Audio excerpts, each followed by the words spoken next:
जय आदिवासी, जोहार, उलगुलान जिंदाबाद। साथियों, बहुत सारे साथियों ने मैसेज करके आदिवासी अधिकार दिवस में के बारे में पूछा। तो ये दिवस का क्या हिस्ट्री है और इस आदिवासी अधिकार में हमें क्या क्या अधिकार है, इस चीज़ों का वर्णन है। तो सबसे पहले आप सबको बधाई कि आज आदिवासी अधिकार दिवस है, जो United Nation declaration on the rights of indigenous people. ये आपको एक साइट है, उस साइट के ऊपर ये वाला जो आदिवासी अधिकार दिवस में यूएनओ ने हमें क्या क्या राइट्स दिए और क्या क्या अधिकार दिए, वो सारा मिल जाएगा। उसमें आप जाकर के देख सकते हैं लिंक में, United Nation declaration on the rights of indigenous people. तो इसमें ये जो है आपका 13 सितंबर 2007 को एक resolution adopted by the general assembly, एक जनरल असेंबली ने 13 सितंबर 2007 को एक रिजोल्यूशन को एडॉप्ट किया था। उसी में United Nation declaration on the right of indigenous people, आदिवासियों का यूनाइटेड नेशन में डिक्लेरेशन हुआ था कि आदिवासियों के अधिकार क्या है और क्या होने चाहिए। खैर, ये चीज है कि आदिवासियों को अधिकार देने वाला होता कौन है। आदिवासी को अधिकार देने वाला दुनिया में कोई पण है ही नहीं। आदिवासी सर्वोपरि है, उनकी जो सोच है, उनकी जो पारंपरिक व्यवस्था है, वही उनके जो है कानून है, वही उनके नियम है। आदिवासियों को अधिकार देने वाली संस्था आज तक पण बनी नहीं। देने वाला कौन और मांगने वाला कौन? आदिम जाति आदिवासी नॉन जुडिशियल लोग हैं और उसको अधिकार तो कोई पण उससे ऊपर उनको अधिकार देने वाला कोई पण अधिकारी नहीं है। आदिवासियों को अधिकार देने का अधिकार किसी अधिकारी को भी नहीं है, तो आदिवासियों को अधिकार मांगने जैसा या आदिवासियों को कोई अधिकार मिलने जैसा कुछ नहीं है। डिक्लेरेशन हुआ, उस डिक्लेरेशन में 13 सितंबर 2007 को रिजोल्यूशन अडॉप्ट हुआ। उस रेजोल्यूशन जिस तारीख को हुआ था, उसी के मार्फत ये लोग आपका आदिवासी अधिकार दिवस 13 सितंबर 2007 के रूप में मनाते हैं। इसमें आपका लगभग आदिवासियों को आर्टिकल के रूप में दिए हैं। इसमें टोटल आर्टिकल 46 है, 46 आर्टिकल है और ये इनका जो सिंबल है वो सिंबल दिया गया है। तो 46 आर्टिकल में आपका जो पहला आर्टिकल है उसमें लिखा है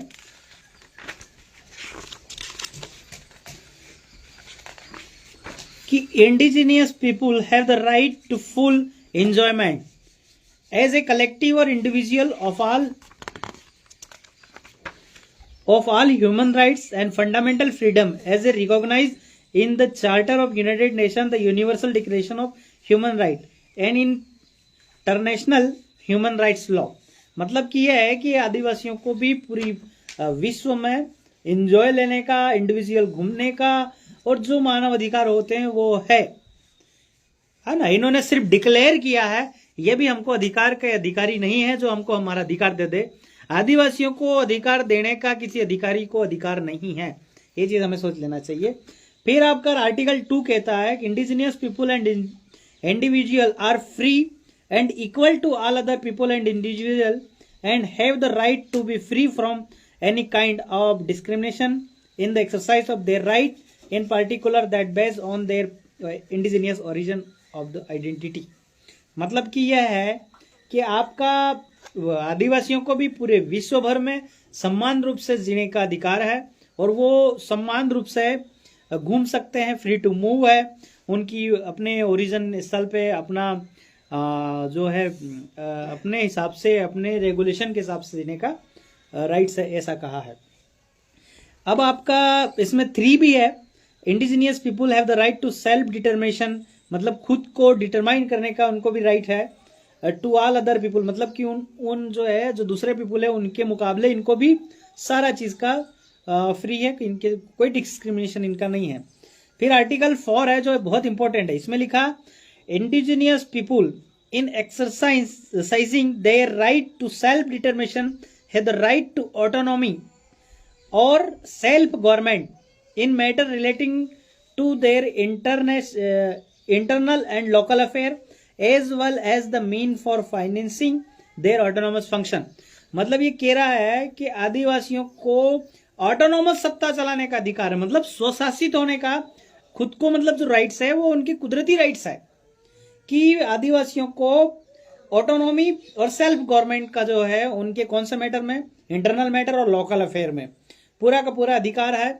और फाइनेंशियल यानी कि बैंक तक स्थापना करने का अधिकार है, आर्टिकल 4 में लिखा है, देख सकते हैं आप। इसके बाद आर्टिकल 5 भी है, indigenous people have the right to maintain the strength and their distinct political legal, मतलब कि जो जो कल्चरल सारा चीज इनको अधिकार है।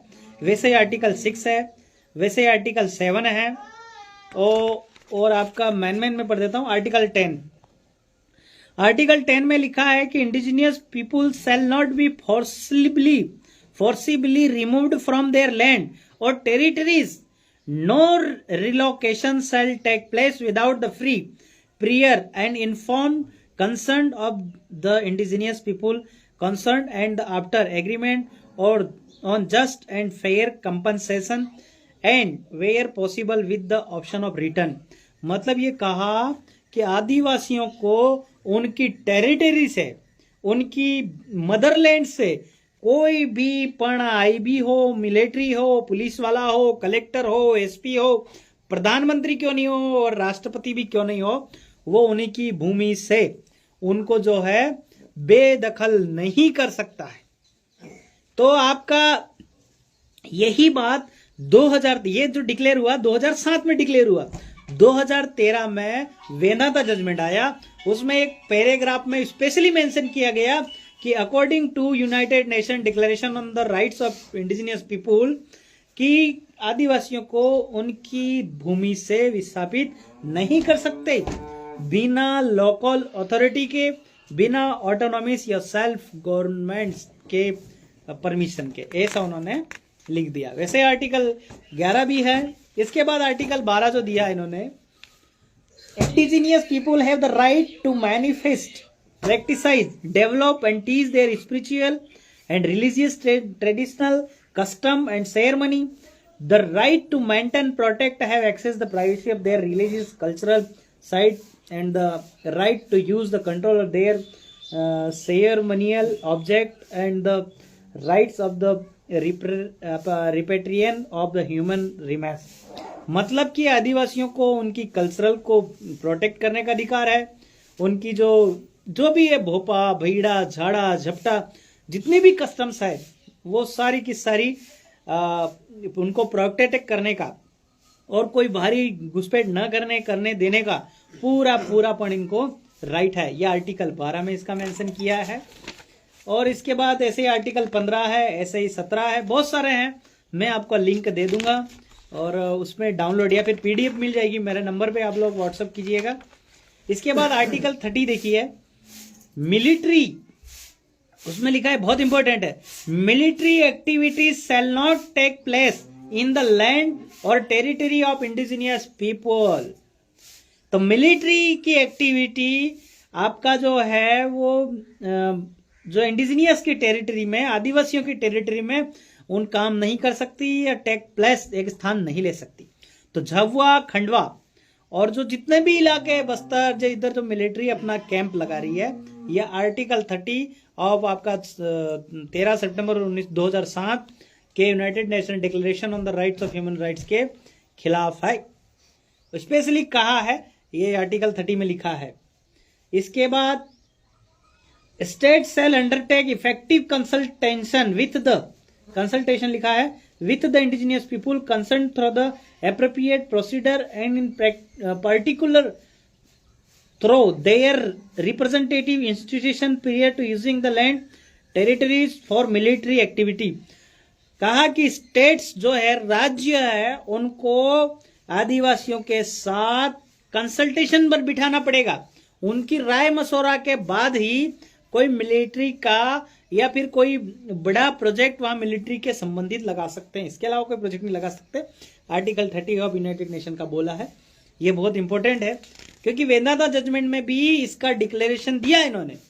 आप एक पैराग्राफ है उसमें पढ़ने का, तो 2007 में न लोकसभा न विधानसभा, सबसे ऊंची ग्राम सभा जो आया उसी में क्या हो गया है ना, तो उसी में ये उसी के माध्यम से उन्होंने वेदांता जजमेंट में भी इसका खुलासा किया। अब article 43, the rights recognised herein constitute the minimum standard for the survival dignity well being of the indigenous people of the world. मतलब पूरे विश्व में एक रिकॉग्नाइज टाइप के कॉन्स्टिट्यूट टाइप के मिनिमम स्टैंडर्ड और सर्वाइवल डिग्निटी, मतलब उनकी जीविका जो है पूरी मान सम्मान के साथ जीने का उनको भी एक राइट्स है। ये 43 है।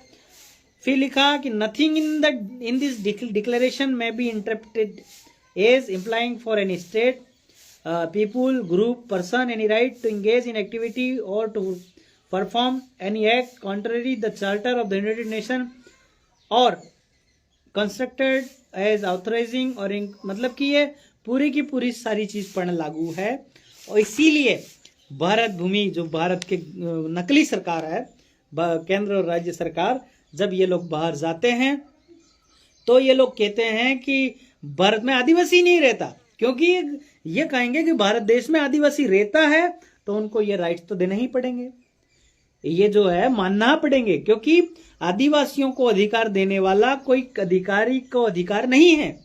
तो हमारा को आदिवासियों को अधिकार देने वाला कौन है? आदिवासी तो सेल्फ डिक्लेयर्ड है, वो अपने जीना चाहे वो जीता है तो उसकी जमीन वो जहाँ रहता है वो सारा उसका है, क्योंकि भारत भूमि का भारत सरकार आदिवासी है, भारत भूमि का ऑनर आदिवासी है। एक जजमेंट है उसमें लिखा कि Adivasi are the owner of the soil of India and remain non tribe या गैर Adivasi non Adivasi have no rights to occupy the land of India.